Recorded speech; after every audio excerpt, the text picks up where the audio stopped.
Assalamualaikum warahmatullahi wabarakatuh. Baiklah, kami dari kelompok 8 ingin mempresentasikan makalah kami yang berjudul Dimensi dan Aliran Pemikiran Islam. Nama perwakilan kelompok yaitu yang pertama Fadila Larasati A.S, NIM 2151200097. Yang kedua Reni Permatasari, NIM 2151200101. Yang ketiga yaitu Muhammad Labib Nur Amin, NIM 2151200095. Dimensi dan aliran pemikiran Islam.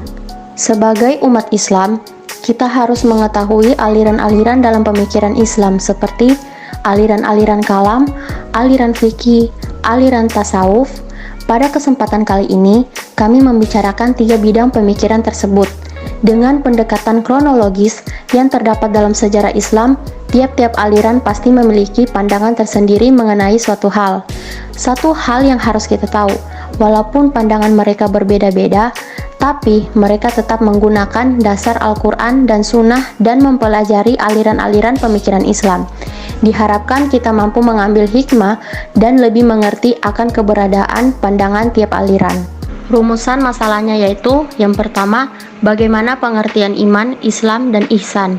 Yang kedua, bagaimana munculnya pemikiran Islam.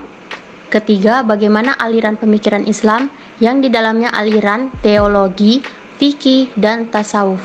Pengertian iman. Iman adalah kepercayaan kepada Allah Tuhan yang Maha Esa, syahadatain atau 2 persaksian bersaksi bahwa tiada Tuhan yang disembah kecuali Allah dan Muhammad adalah Rasulullah, merupakan suatu pernyataan sebagai kunci dalam memasuki gerbang Islam. Pengertian Islam. Secara genetik, kata Islam berasal dari bahasa Arab, terambil dari kata salima, yang berarti selamat sentosa. Dari kata itu dibentuk kata aslama, yang berarti menyerah, tunduk, patuh, dan taat. Kata aslama menjadi pokok kata Islam. Sebab itu, orang yang melakukan aslama atau masuk Islam dinamakan muslim. Selanjutnya dari kata salima, juga terbentuk kata silmun, dan salamun yang berarti damai. Pengertian ihsan. Ihsan menurut kamus berasal dari kata ahsana yusinu ihsan, berarti baik, bagus, kebajikan, atau saleh. Menurut makna, istilah seperti dikemukakan dalam hadis Nabi di permulaan tulisan ialah, engkau menyembah Allah seakan engkau melihatnya, dan jika engkau tidak dapat melihatnya, sesungguhnya ia melihat engkau. Munculnya pemikiran Islam di Indonesia semenjak tahun 1970-an sampai tahun 1990-an. Wacana keagamaan telah berkembang menuju wacana kultural. Islam di Indonesia tidak luput dari dinamika pemikiran Islam. Ide-ide baru telah mewarnai corak pemikiran Islam di Indonesia. Antusiasme kalangan intelektual Islam dalam wacana pemikiran Islam sosial keagamaan begitu tinggi, sehingga sering disebut sebagai masa antusiasme intelektual. Para intelektual aktivis ini diakui oleh para pemikir sesudahnya sebagai intelektual yang memiliki kepedulian yang besar pada problematika umat Islam, Indonesia, dan segenap anak bangsa. Ada 2 penyebab utama yang mempengaruhi pemikiran Islam di Indonesia, antara lain, yang pertama, faktor internal. Munculnya kelompok-kelompok Islam sebagai respon umat terhadap perkembangan kehidupan, di mana kelompok-kelompok ini dengan semangat memperjuangkan Islam syariah atau Islam politik.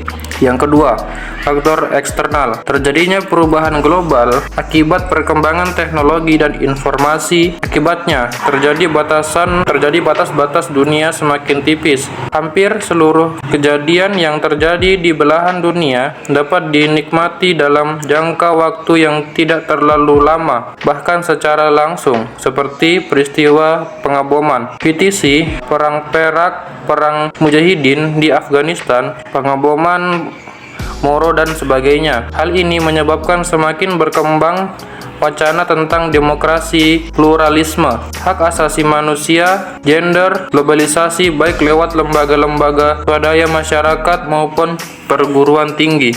Aliran-aliran pemikiran Islam. 1. Aliran teologi atau kalam.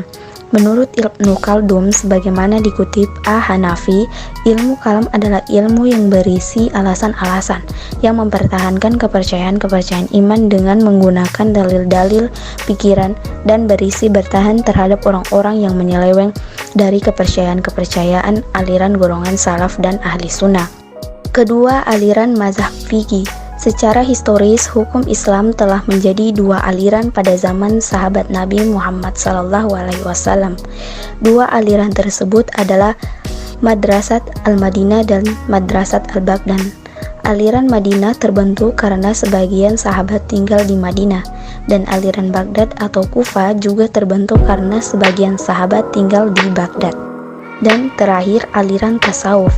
Pada dasarnya, tasawuf merupakan ajaran yang membicarakan kedekatan antara sufi dengan Allah.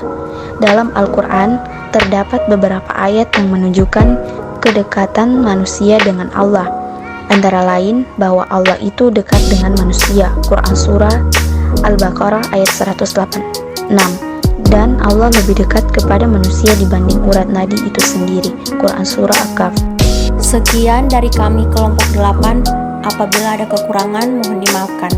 Wassalamualaikum warahmatullahi wabarakatuh.